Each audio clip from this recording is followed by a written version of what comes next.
Hello food lovers. ಮಸಾಲೆ curries ತಿಂದು bore ಆಯಿತಾ? ಬನ್ನಿ ನಾವಿವತ್ತು ನಾಟಿ ಸ್ಟೈಲಲ್ಲಿ ಹೀರೆಕಾಯಿ ಚಟ್ನಿನ ಮಾಡೋಣ. ನಮ್ಮ ವಿಡಿಯೋನ ಕೊನೆ ತನಕ ನೋಡಿ. ವೀಕ್ಷಕರೇ, ಯಾರಿನ್ನೂ ಸಬ್ಸ್ಕ್ರೈಬ್ ಆಗಿಲ್ವೋ ದಯವಿಟ್ಟು ಈಗಲೇ ಸಬ್ಸ್ಕ್ರೈಬ್ ಆಗಿ, ಹಾಗೆ ಪಕ್ಕದಲ್ಲಿರೋ ಬೆಲ್ಲೈಕನ್ನ ಒತ್ತಿ. ನಾನು ನಿಮ್ಮ Lakshmi, welcome to Lakshmi recipes. ವೀಕ್ಷಕರೇ, ನಾನಿಲ್ಲಿ ಒಂದು ಹೀರೆಕಾಯಿನ ಈ ರೀತಿ ಮೇಲಿನ ಸಿಪ್ಪೆ ತೆಗೆದು ಈ ರೀತಿಯಾಗಿ ಕಟ್ ಮಾಡ್ಕೊಂಡಿದ್ದೀನಿ. 3 ಮೆಣಸಿನ್ಕಾಯಿ ತೊಗೊಂಡಿದ್ದೀನಿ. 2 ಟೊಮೊಟೊ ತೊಗೊಳ್ಳಿ. ಒಂದು ಚಿಕ್ಕ ಈರುಳ್ಳಿನ ಈ ರೀತಿಯಾಗಿ ಕಟ್ ಮಾಡಿ ತೊಗೊಳ್ಳಿ.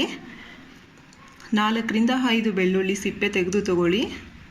ಸ್ವಲ್ಪ ಕೊತ್ತಂಬರಿ ಸೊಪ್ಪು, ಸ್ವಲ್ಪ ಕರಿಬೇವಿನ ಸೊಪ್ಪು, ರುಚಿಗೆ ತಕ್ಕಷ್ಟು ಉಪ್ಪು. ನಾನಿಲ್ಲಿ ಹರಳುಕ್ಕೆ ತೊಗೊಂಡಿದ್ದೀನಿ. 1 ಟೇಬಲ್ ಸ್ಪೂನ್ ಜೀರಿಗೆ, 1 ಟೇಬಲ್ ಸ್ಪೂನ್ ಸಾಸಿವೆ, 3 ಟೇಬಲ್ ಸ್ಪೂನ್ ಎಣ್ಣೆ, ಸ್ವಲ್ಪ ನೀರು. ಓಕೆ ವೀಕ್ಷಕರೇ, ಇವಾಗ ತಯಾರಿ ವಿಧಾನ ನೋಡೋಣ. ಮೊದಲು ಒಂದು ಪಾತ್ರೆ ತಗೊಂಡು ಅದಕ್ಕೆ ನಾವು ಕಟ್ ಮಾಡ್ಕೊಂಡಂತಹ ಹೀರೆಕಾಯಿನ ಸೇರಿಸ್ಕೊಳ್ಳಿ.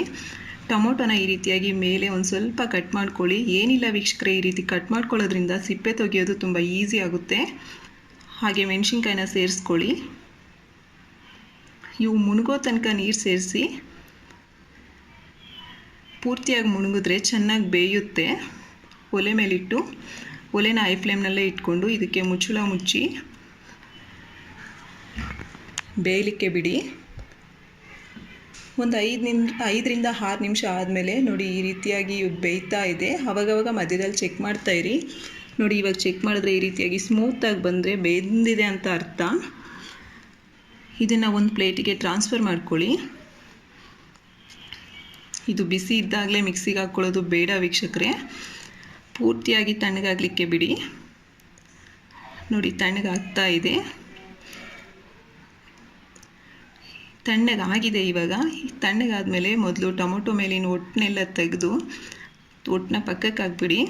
ಸಿಪ್ಪೆ ಇರೋದು ಬೇಡ. ಸಿಪ್ಪೆ ಇದ್ದರೆ ಚಟ್ನಿ ಅಷ್ಟು ಚೆನ್ನಾಗಿರಲ್ಲ ವೀಕ್ಷಕರೇ, ಅದಕ್ಕೆ ಸಿಪ್ಪೆ ತೆಗಿಬೇಕು ಅಷ್ಟೇ.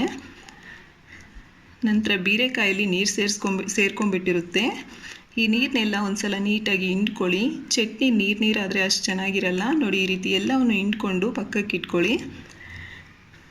ಇವಾಗ ಮಿಕ್ಸಿ ಜಾರ್ ತೊಗೊಂಡು ಅದಕ್ಕೆ ಮೆಣಸಿನ್ಕಾಯಿ ಸೇರಿಸ್ಕೊಳ್ಳಿ. ಮೆಣಸಿನ್ಕಾಯಿ ತುಂಬ ಉದ್ದ ಇತ್ತು ವೀಕ್ಷಕರೇ, ಅದಕ್ಕೆ ನಾನು ಮುರಿದ್ಕೊಂಡಿದ್ದೀನಿ. ಉಪ್ಪು ಮತ್ತು ಬೆಳ್ಳುಳ್ಳಿ, ಕೊತ್ತಂಬರಿ ಸೊಪ್ಪು ಸೇರಿಸಿ ಫಸ್ಟು ನೀವು ಇದನ್ನು ಮಿಕ್ಸಿ ಮಾಡ್ಕೊಳ್ಳಿ. ಎಲ್ಲವನ್ನು ಒಂದೇ ಸಲ ಮಿಕ್ಸಿಗೆ ಹಾಕ್ಕೊಳ್ಳೋದು ಬೇಡ. ನೋಡಿ, ಈ ಕನ್ಸಿಸ್ಟೆನ್ಸಿ ಆಗಬೇಕು. 2 ರಿಂದ 3 ರೌಂಡ್ ಹೊಡೆದ್ರೆ ಸಾಕು, ಈ ಕನ್ಸಿಸ್ಟೆನ್ಸಿ ಬರುತ್ತೆ. ಇದಾದಮೇಲೆ ಟೊಮೊಟೊ ಹಾಕಿ. ಎಲ್ಲವನ್ನು ಒಂದೇ ಸಲ ಹಾಕೋದು ಬೇಡ ವೀಕ್ಷಕರೇ. ಮತ್ತು ಟೊಮೊಟೊನ ಕೂಡ 1-2 ರೌಂಡ್ ಹೊಡೆಸ್ರಿ ಸಾಕು. ನೋಡಿ, ಈ ಕನ್ಸಿಸ್ಟೆನ್ಸಿ ಇದ್ದರೆ ಸಾಕು. ಇವಾಗ ಇದಕ್ಕೆ ನಾವು ಹೀರೆಕಾಯಿನ ಸೇರಿಸ್ಕೋಬೇಕು.